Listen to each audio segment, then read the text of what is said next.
bernyanyi kan. Iya, gini ya. Di zaman berjuang,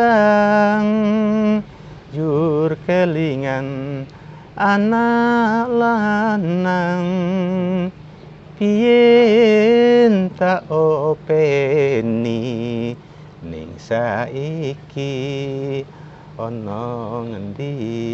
Nah, kira-kira seperti itu. Wah, suaranya luar biasa.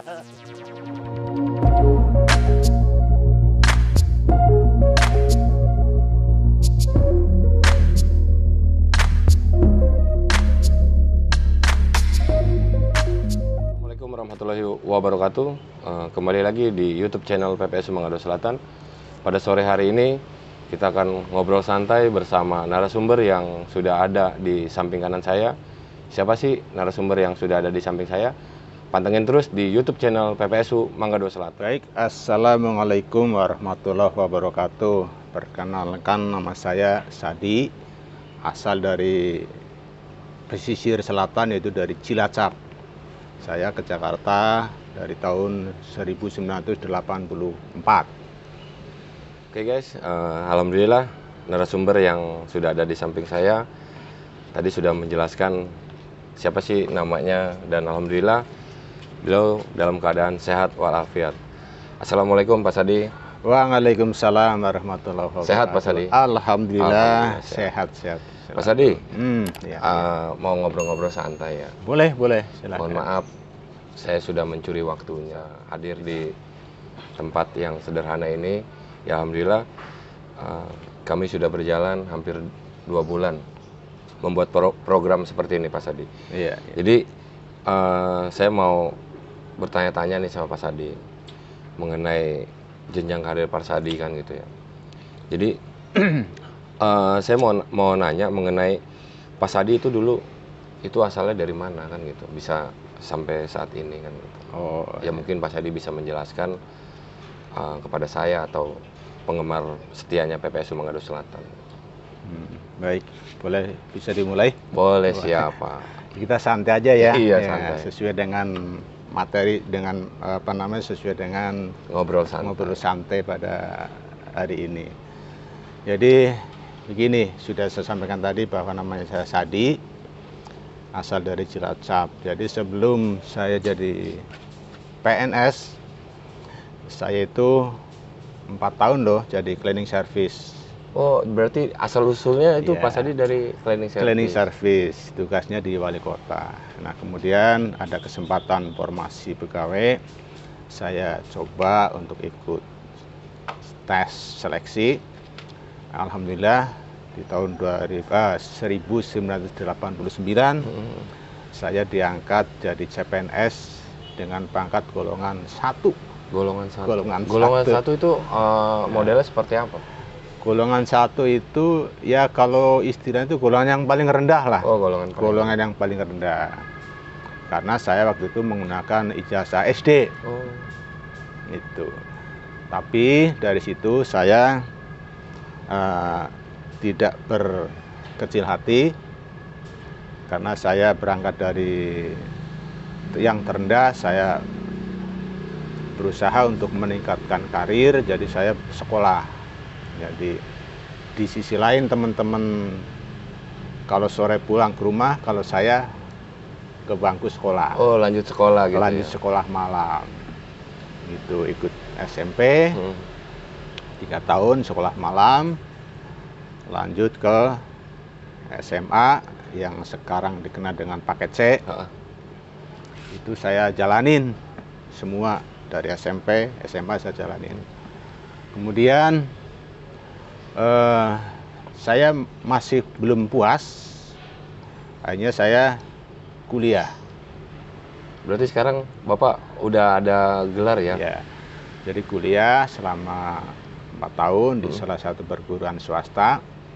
Ya alhamdulillah, ya untuk meningkatkan karir itu kan salah satunya memang itu salah satu kewajiban ya. Jadi saya harus walaupun dengan susah payah, dengan capek yang luar biasa, tapi dengan ketekunan itulah mungkin ada hasil yang ya menurut saya ini ya luar biasa lah, dengan perjuangan yang cukup lelah sebetulnya, tapi karena ini untuk karir dan untuk masa depan, terutama memberikan semangat kepada anak-anak saya, ya saya kuliah, ya alhamdulillah selesai.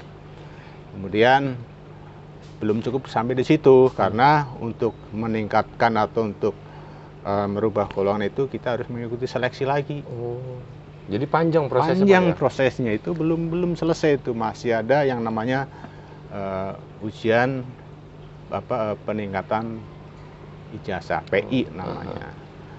Itu jadi saya ikut PI tahun 2017, ya alhamdulillah lulus. Maka saya dari golongan 2 langsung naik ke golongan 3. Berarti sekarang Bapak golongannya Golongan 3. Golongan 3. Golongan 3. Nah, untuk proses kan tadi Bapak bilang kan Bapak berawal dari cleaning service. Iya. Nah, dari cleaning service itu ketika ada kesempatan kan Bapak ngikut seleksi ya Pak ya? Iya, betul. Seleksi CPNS. Nah, setelah Bapak ngikut seleksi itu, dan di tahun berapa Bapak lolos sebagai PNS? Dengan tadi Bapak bilang kan golongannya A ya? Iya, 1A. 1A, yang rendah yang itu paling bawah. Paling bawah. Iya. Nah, di tahun berapa itu Bapak terpilih jadi PNS? Tahun 1989. 1989. Jadi kalau dihitung sampai sekarang, masa kerja saya itu sudah 30 tahun lebih. 30 Iya, tahun lebih, betul. luar biasa kan. Gitu. Nah, saya ditugaskan waktu itu di wali kota, yaitu di bagian umum. Wali kota mana Pak? Wali kota Jakarta Pusat. Oh, Jakarta Pusat. Berarti Iya. Bapak terhitung orang lama di Jakarta Pusat gitu kan itu. Ya, dibilang orang lama, ya emang orang lama. Jadi ya karena kita dari nol ya di Iya, situ. betul. Jadi siapapun pejabat, siapa saja pejabat yang ada di Jakarta Pusat semua saya hampir tahu lah, karena kan saya lama di situ. Itu di bagian umum sampai tahun 2020 ya. 2020. 2020. Nah, itu dengan golongan sudah naik dari golongan A1 ya? Ya, 1A. 1A pas di tahun 2020 itu Bapak sudah naik ke golongan apa, Pak? Golongan 3. Oh, golongan 3. Jadi tahun 2018 saya 3A. 3A. Langsung saya 3A. Iya. Itu berapa lama, Pak?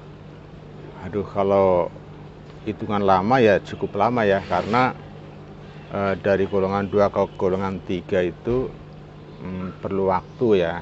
Ada aturan-aturan yang harus kita lalui gitu. Jadi saya harus bersabar di situ. Saya tetap nunggu dan nunggu kapan ada kesempatan. Nah, di tahun 2017 itu saya ada kesempatan untuk ngikutin penyusian ijazah. Oh gitu. Oh, jadi dari 1A Bapak terus berjuang sampai ibaratnya yang lain pada pulang ke rumah, Bapak lanjut sekolah. Sampai akhirnya sampai Bapak sampai S1 lah. Sekarang S1 ya, alhamdulillah ya, perjuangannya luar biasa ya. Jadi gitu guys, ketika seseorang mengabdi untuk masyarakat khususnya ibaratnya beliau tidak pernah pantang menyerah, dan akhirnya di saat sekarang lah beliau sudah menjadi seorang PNS yang mengabdi dari nol hingga sekarang. Nah, lanjut nih Pak Sadi. Iya, Pak Sadi kan lama di di Jakarta Pusat ya, wali kota ya. Iya. Dulu kan namanya wali kota Jakarta Pusat, sekarang menjadi kota administrasi ya Pak ya. Nah, kok tiba-tiba Pak Sadi bisa ada di Kelurahan Mangga Dua Selatan gitu? Itu prosesnya seperti apa Pak? Itulah, dalam kehidupan ini kan semua tidak tahu. Dibilang misteri ya emang misteri, tapi di balik itu semua kita tidak tahu. Yang penting saya sebagai ASN, sebagai PNS selalu siap. Artinya dalam arti ketika pimpinan menugaskan ke saya, ya saya harus siap. Itu. Nah, saya juga tidak tahu pimpinan menunjuk saya yang selama ini saya tugas di bagian umum, ngurusin masalah aset, barang inventaris, terus barang pakai habis. Nah, tiba-tiba saya ditugasin di kelurahan, Nah. dalam hal ini sebagai kasih kesra ya. Nah. Jadi itu hal baru dan perlu tantangan yang hal baru yang tantangan yang ya harus saya jalani. Siap, karena itu siap. suatu tugas. Nah. Gitu. Berarti selama Bapak menjadi ASN atau PNS itu belum pernah keluar dari Jakarta Pusat. Dari wali kota. Jadi ya. di situ aja gitu ya, Iya. Bapak ya. Nah, mungkin di kelurahan ini baru pertama kali ya, Iya, Pak. betul. Nah, Pak Sadi menjabat sebagai Kasih Kestra. Iya. Nah, mungkin dari penggemar YouTube-nya PPSU Manado Selatan, siapa sih ini Kasih Kestranya? Nah, kebetulan nih udah ada di samping kanan saya, yaitu Bapak Sadi. Nah, Bapak Sadi kan Kasih Kestra. Itu pasti ngeliputi dengan kegiatan ibu-ibu PKK gitu, Pak. Iya, betul. Nah, itu untuk motivasi ibu-ibu PKK atau pergerakannya itu seperti apa, Pak? Ya, karena ini hal yang baru, suatu yang baru ya. Pertama saya harus tahu dulu karakter atau wilayah, karena setiap wilayah kalau setahu saya itu karakternya beda-beda. Nah, kalau untuk di Manado Selatan, saya dalami dulu seperti apa nih sih warganya, gitu. Nah, setelah saya tahu, nah saya harus bagaimana nih, itu. Nah, karena tugas Kesra ini meliputi kegiatan sosial, kegiatan masyarakat, ya saya harus bisa menyesuaikan itu, terutama. Ya emang awal-awalnya kagok, biasa ngurusin pegawai, ngurusin pimpinan, ya. Tiba-tiba saya harus berhadapan dengan masyarakat yang notabene-nya ibu-ibu. Itu. Jadi ibaratnya jadi lelaki sendiri gitu, Pak ya. Iya, jadi saya harus tahu dan harus bisa itu. Ya, alhamdulillah pelan-pelan dibantu teman-teman semuanya. Saya sedikit demi sedikit bisa tahu kondisi di wilayah, terutama ibu-ibu, untuk membantu tugas-tugas di Kasih Kesra. Nah, di Mangga 2 ini Bapak sudah berapa lama menjabat sebagai Kasih Kesra? Pertama saya kan dilantik akhir November 2019, tanggal 25 November. Jadi ya sudah setahun lebih lah. Setahun lebih ini, nggak terasa juga. Tahu-tahu udah setahun lebih ini. Tapi ini sangat luar biasa, Pak ya. Di saat Bapak berada di Kelurahan Manado Selatan, sedunia itu sedang mendapatkan musibah yang luar biasa ya, Pak ya. Yaitu musibah pandemi COVID. Nah, untuk menyikapi pandemi COVID yang masih berada nih sampai saat ini, Bapak itu sudah apa aja sih yang Bapak jalankan khususnya buat ibu-ibu PKK ya, Pak ya, di saat masa pandemi ini? Begini ya, kalau di kelurahan ini kan ibu-ibu itu ada ibu-ibu PKK, ada Jumantik, ada Dasa Wisma, dan Posyandu. Yang sangat terdampak sekali adalah Posyandu. Posyandu. Karena apa?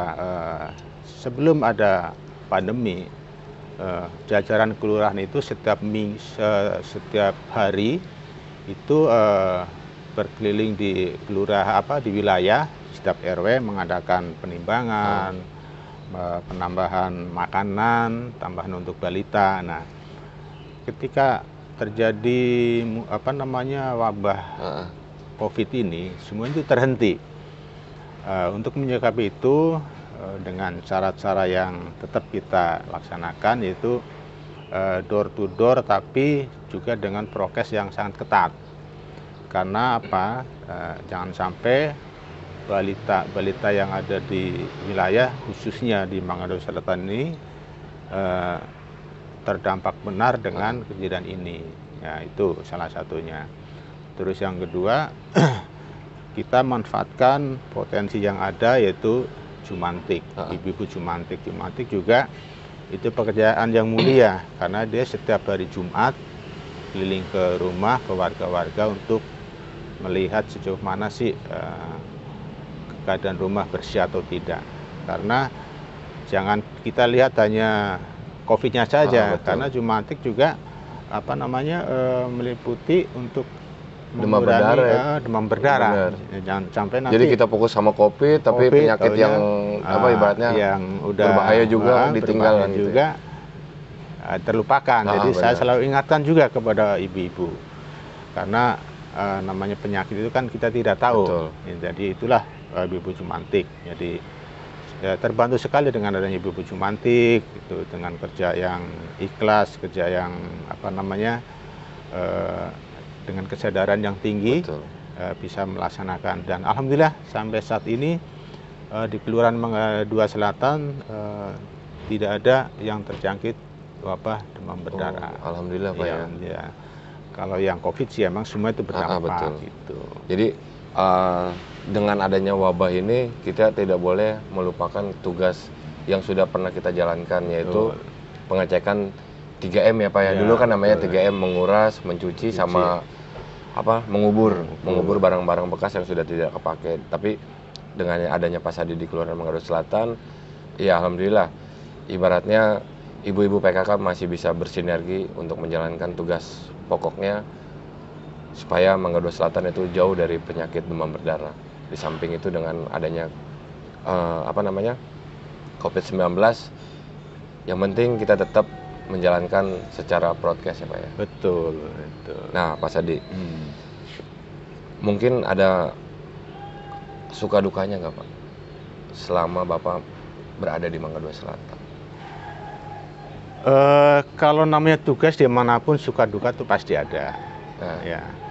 Tapi sukanya jangan hanya sukanya saja, Betul. dukanya juga kita harus Merasakan sikapi, ya, harus gitu ya. dirasakan itu.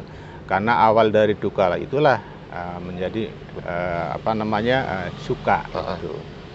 Jadi pasti adalah suka dukanya ya, terutama itu karena kita awam banget ya. Betul. Masalah kewilayahan. Jadi saya harus benar-benar apa namanya pendekatan yang luar biasa, terutama kepada ibu-ibu Jumantik, ibu-ibu Dasawisma, dan ibu-ibu apa namanya Suandu. Nah setelah itu, setelah kita semua tahu ya itu kita sama-sama kita jalan bersamaan, kerjasama, akhirnya kita memetik hasil dengan kerjasama ya sampai sekarang lah yang ada di Mangga II. Berarti Bapak memonitoring vaksinasi juga ya di Kesra itu ya? Betul. Nah vaksinasi juga salah satu tugas daripada Kasih Kesra, dan kebetulan target di Kelurahan Mangga II Selatan itu dari usia 18 tahun sampai 59 itu perharinya itu 400 orang. 400 orang? Iya, 400 orang. Tapi alhamdulillah kita karena ada 2 tempat. Yang pertama di Gor, yang kedua di Rumah Sakit Husada. Jadi ya setiap hari kita hampir mencapai target lah. Kadang-kadang sampai lebih, 400-nya lebih. Itu alhamdulillah warga sampai memenuhi kuota ya gitu. Iya, betul. Nah Pak Sadi, selain sibuk kerja nih Pak Sadi ya, Pak Sadi itu di rumah itu kesibukannya apa aja sih Pak? Sama hobi gitu. Biasa kan pasti punya hobi gitu. Betul. Jadi gini, kalau untuk di rumah sih, kesibukan di rumah ya saya senang merawat tanaman ya, tanaman hias lah di rumah ya, untuk sedikit ada penghijauan lah. Jadi paling tidak kalau di depan rumah ada tanaman, kan kita pandangan kita ya indah, seger lah, indah. Seger, itu. Kemudian kalau hobi, kebetulan saya itu hobinya itu pertama olahraga ya. Olahraga apa, itu terutama olahraga main tenis, tenis lapangan. Itu jadi saya berusaha walaupun sibuk dengan kerjaan, tapi saya selalu berusaha untuk meluangkan waktu untuk berolahraga. Ya walaupun waktunya terbatas, tapi saya harus, karena itu adalah salah satu kebutuhan kebugaran kita. Jasmani ya Pak? Jasmani kita. Jadi kalau kita capek kerja, nggak diimbangin olahraga, itu kurang. Iya benar. Saya rasa ada yang kurang. Jadi saya setiap hari Jumat pagi itu saya main tenis ya dengan ya beberapa pimpinan lah yang ada di Jakarta Pusat. Nah itu apa olahraga main tenisnya di mana Pak? Di kantor wali kota. Oh di kantor wali kota. Iya, itu. Jadi kalau bicara tenis sebenarnya ini ada cerita nih ya, ada pengalaman saya. Jadi dulu ada tenis antar Musbida namanya. Waktu itu Gubernur Jakarta itu masih Pak Suryadi Sudirja. Oh iya. Nah, kemudian Bang Yos waktu itu masih jadi Pangdam, Pangdam Jaya. Belum jadi gubernur. Belum jadi gubernur. Nah, waktu itu tenis persahabatan antara Pemprov DKI dengan Pangdam Jaya.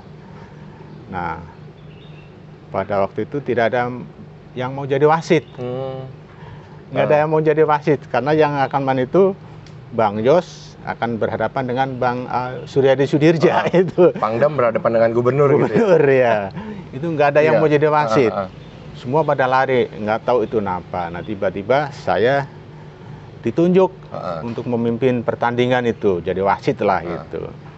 Ya udah namanya kita perintah. Betul.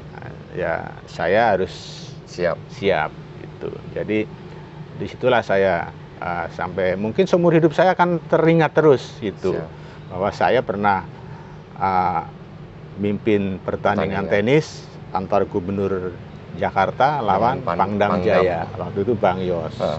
Walaupun hanya sekedar olahraga ya Pak ya. Tapi itu menurut saya itu ya kebanggaan tersendiri lah itu. Jadi memori yang nggak bisa dilupakan. Iya betul. Nah, itu.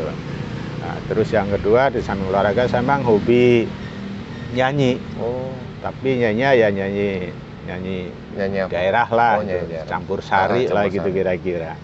Karena itu juga kalau saya pulang atau berangkat kerja itu kan kondisi Jakarta macet, macetnya luar biasa. Jadi saya di dalam mobil itu selalu harus nyetel itu lagu-lagu ya terutama campur sari lah. Karena di situ ya paling tidak saya bisa di jalan itu kan kalau kita nggak ini kan emosinya tingkat emosinya tinggi. Nah, tapi dengan adanya kita denger musik, kayaknya itu rileks aja gitu, di jalan itu nggak ada masalah itu.